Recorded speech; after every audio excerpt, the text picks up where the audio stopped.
So a week after the Houston Texans moved on from Bill O'Brien, we have our second head coaching vacancy in the NFL as the Atlanta Falcons have fired Dan Quinn as their head coach, in addition to Thomas Dimitroff as their general manager. And now we have our second head coaching opening in the NFL.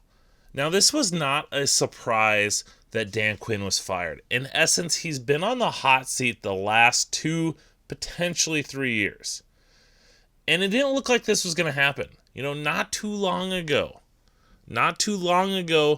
the Atlanta Falcons in 2016 were on the verge of winning the Super Bowl. They had a big lead on the Patriots. They ended up losing that game, but they made the playoffs the next year, and they looked like a team that was going to be in contention on a pretty yearly basis. But after that 2017 season, it's been all downhill for Dan Quinn. In 2018, the team started off really bad. They went 1-4 to begin the year. Injuries really ravaged their season.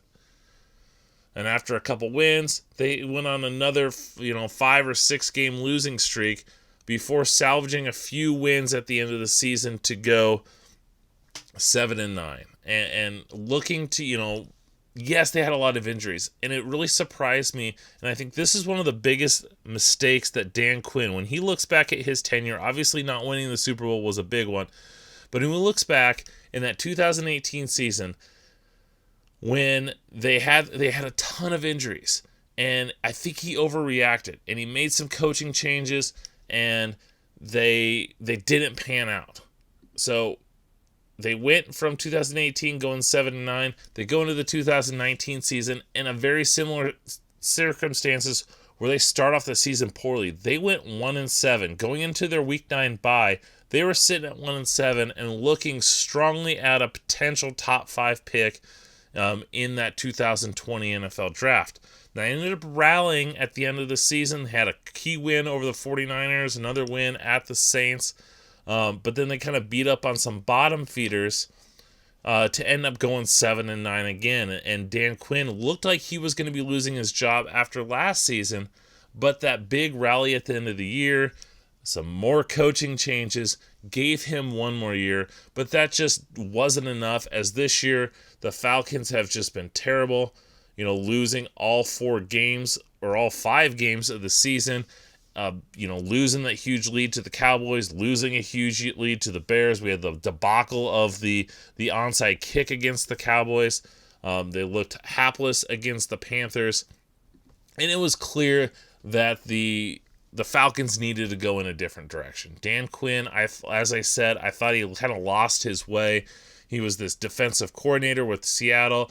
He wanted to bring that Seattle-style defense, that speed, and that physicality, and he just was never able to build up this defense. And after that Super Bowl, the Falcons, and injuries had a big key, but that defense was always in the bottom third in both points per game and yards given up. And I like to look at points per game more than yards, but both of those numbers, they're in the bottom third of the league, and this is coming from a guy who's a defensive-minded head coach. They'd invested a lot. A lot of their picks haven't hit. Vic Beasley was supposed to be a top pass rusher. Takk McKinley they drafted in the first round. They had some speed and some guys that worked, but they couldn't stay healthy. Where do the Falcons turn? And how good is this job? On paper, this job is good because they've got a lot of pieces. They've got talent. They just need better coaching. And so, who will they turn to? I think you're going to see the top names. You're going to see Eric Bieniemy. You're going to see Brian Daboll. You're going to see Greg Roman. You're going to see Arthur Smith, the offensive coordinator for the Tennessee Titans. I think a lot of those coordinator guys are going to be your top choice. You look to the college ranks.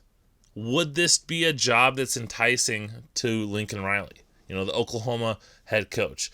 A guy that seems to have it all, but the Sooners are kind of not having the best year. Would the Falcons, a team that's got offensive weapons in Julio Jones, Calvin Ridley, they've got, they've invested in their offensive line.